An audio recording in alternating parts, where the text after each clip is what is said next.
Hello, and welcome to another meeting of the Lotus Council. Number 3 in the series. So I can't believe it's already been 2 years for the channel.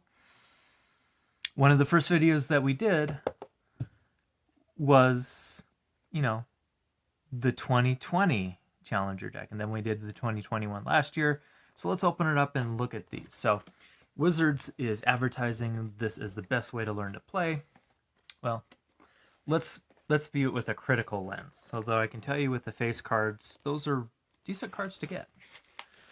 So I know it's in the decks. I've seen the decks. Dang. It made the box hard to get out. All right, there we go. So just need to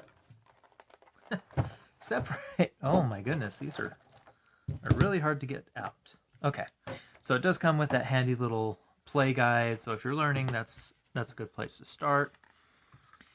So let's look at the decks and talk about them. We'll start with the Welcoming Vampire deck. So I can tell you already off the bat, that is a great card, and it is incredibly useful in white. So, dropped it off the bat.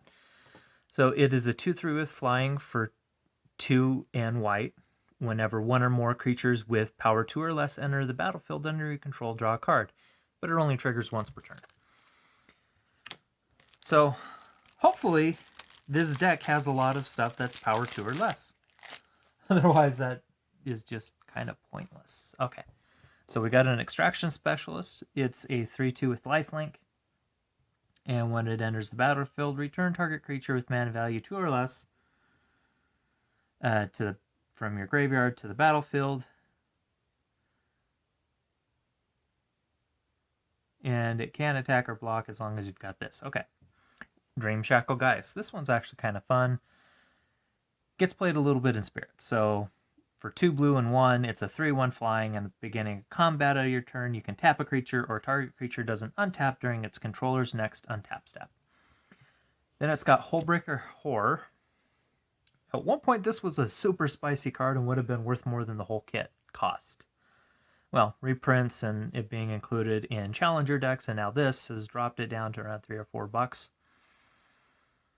I would buy copies now because this is going to go back up over time, especially as people stop thinking about Crimson Vow stuff and start thinking about other stuff coming up like Dominaria United, etc., etc., etc. It is a 7/8 for 2 blue and 5.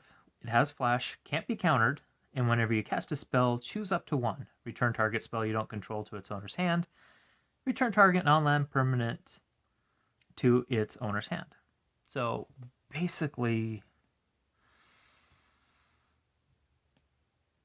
yeah, countering spells and other things and bouncing stuff. So pretty good card. Put this here with the Vampire because these are pretty much, I think, going to be the highest value cards in this thing. So you got Consuming Tide. Each player chooses an all-land permanent they control. Return all non-land permanents not chosen this way to their owner's hand. Then you draw a card for each opponent who has more cards in their hands than you. So, could be useful. Okay, here we go. So, to trigger the Welcoming Vampire, we've got Unholy Officiant. We've got Backup Agent. We got Wretched Throng, which is 2, which is nice. We got an Inspiring Overseer. Brute Suit, I just love this card. We got Seven Tail Mentor. 3 of those. We got Stormwinder Spirit, which is a 3/3, so unfortunately doesn't trigger the Welcoming Vampire. But you got Nebelgast Beguiler, which does. And this can tap down creatures. It's just kind of expensive. Serpentine Ambush. Oh yeah, so you can take one of your 1/1s and make it a 5/5 blue serpent. Not too bad for blue and 1. Then we got Kill Shot. Another Brute Suit out of order, then Fading Hope. Then we've got Tranquil Coves, Plains, and Islands. So one thing that I wish that they had done is use some of the Streets of New Capenna stuff versus the Gain Life tap duels. I think if you're trying to start, it would be good to be able to draw cards And those do have that card draw ability. So I don't know if it's on color. I'd have to go back and look. So overall, this is not a bad deck for somebody starting out to learn. So deck A, I'm going to give the thumbs up to. Now let's talk about this one. It's a Garul deck. So Thundering Raiju. It's 2 red and 2 for a 3/3 with haste, and whenever it attacks, put a +1/+1 counter on target creature you control. Then Thundering Raiju deals X damage to each opponent, where X is the number of modified creatures you control other than Thundering Raiju. So basically, if you're attacking the first time, you're going to want to put a counter on this for your 4/4 for 4. But how else can we do this? Well, I'm hoping that they're going to really lean into that +1/+1 counter. Okay, so we got an Ascendant Pack Leader. So it enters the battlefield with a +1/+1 counter on it when you control a permanent with mana value 4 or greater. Whenever you cast a spell with mana value 4 or greater, put a +1/+1 counter on it. So it is going to be triggered off of Thundering Raiju. Then we've got Creepy Puppeteer, which would trigger this. So haste whenever it attacks. If you attacked with exactly one other creature in combat, you may have that creature's base power and toughness become 4/3 until end of turn. So if you got counters on things, the counters are going to be on top of that. So like Extended Pack Leader, for example, could become 4/3 with the counters. Not bad. Then one of my favorites, Topiary Stomper. For 2 green and 1, you get a 4/4 with Vigilance. When it enters the battlefield, search your library for a basic land card, put it onto the battlefield tap, then shuffle. You can't attack or block unless you have 7 or more lands. Hopefully this is a little bit of ramp to smooth into that. Then we've got Glorious Sunrise. Beginning of combat on your turn, choose 1. Creatures you control get +1/+1 and gain trample till end of turn.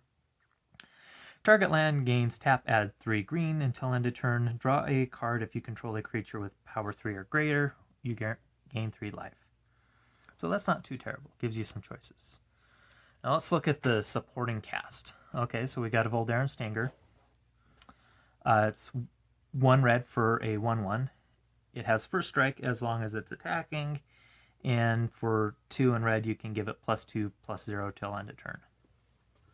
It's okay. I really would have liked to see the Epicure, which would have, when it enters, it pings, and you create a blood token, but that's just me. Okay.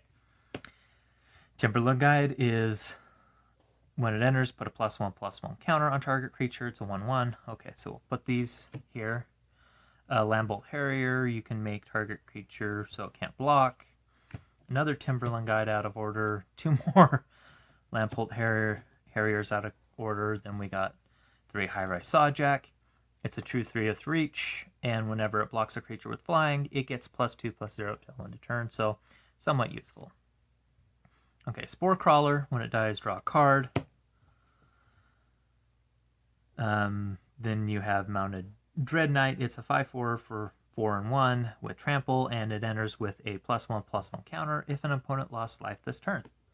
I'm hoping to see some burn spells in here. There's some decent ones here in standard. Okay, so Flourishing Hunter, you gain life. Another Mounted Dread Knight, another one of those. Witch's Web, target creature gets +3/+3 and gains reach till end of turn. Untap it. So that's really good. Braid, so 3 copies, dealing damage to creature.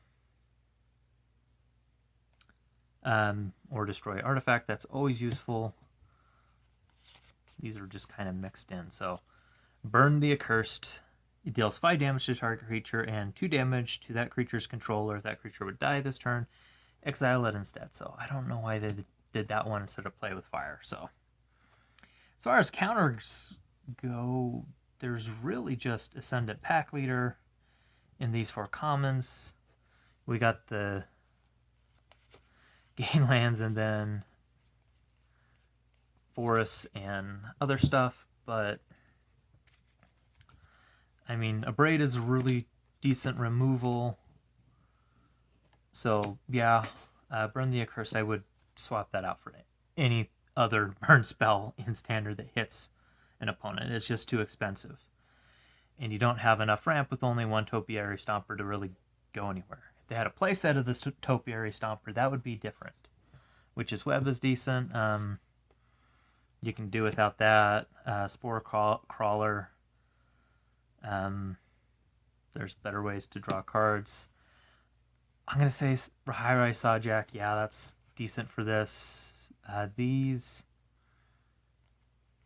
yeah, better cards. So these just appear to be random, at least with the white one. Like all of the other creatures for the most part, except for, Brute Suit and the Storm Rider Spirit, would at least trigger the face card, meaning the strategy. So that card draw advantage cannot be overstated, especially with it being in white. Blue deck is pretty solid for where it's at. The Gruul deck, it needs a lot of tweaks to get it to the point where it's usable. I mean, it's got so much draft chaff here, and I mean, even this one is kind of expensive at 4 and 1 without having all the extra ramp. The curve is way off on this. It's a really high curve for Gruul, which, unless you are ramping, isn't great. So we got 2 1-drops there. 2, this is 3, that's 6, that's 5, 5, 2, 3, 2, 2, and then like the higher end stuff, you got 5, 3, 4, 1, and 4. You really need 4 Thundering Raijus. You need, I would probably up the Topiary Stompers because that's a really good ramp. And at 3 mana for, a 4/4 with Vigilance that ramps you. Yeah, you need the 7 lands, but if you're playing a lot of these, you're going to ramp really quickly. And currently, there's not as much ramp in Standard. So that would be helpful. They really needed to lean into the modified +1/+1 counter theme. They did a little bit, but then they didn't really follow through with it. So the Azorius, the blue-white deck, I'm absolutely going to give that. That one is actually pretty decent for a starter deck. This one, it has a lot of draft chaff, so it's kind of a meh. It's got the bones for a pretty decent standard deck, and I think if they had leaned a little bit heavily with anything else, such as putting in the Invigorating Hot Springs from Kamigawa Neon Dynasty, that would have done the difference.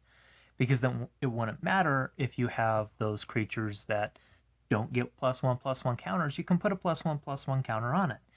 And it gives all of your stuff with +1/+1 counters haste. Plus it's got the cool snow monkey chilling in a hot spring, which, fantastic. Just absolutely flavorful. So it's a pretty decent one. The values in this first deck, in the blue-white deck, that's where it's going to shine. I'm pretty sure Hullbreaker Horror is going to go back up. It's just going to be a matter of time, depending on if it gets reprinted again. It's just a pretty powerful card. Welcoming Vampire is also a really great one. Getting a foil, that's great. Not really much in the way of value in your Gruul deck. And it is kind of off on the strategy. So I'd like to see them do a little bit more to focus. But yeah, not terrible. So price-wise, you're looking at $5 a deck. That's pretty good. Especially with the rares, a lot of the big online card companies that do introductory decks, you're looking at about $6-7 for an introductory deck that doesn't have rares. You can find a rare or two in like the buy a deck and play against other decks of similar levels. Don't want to give names because it would basically say the company.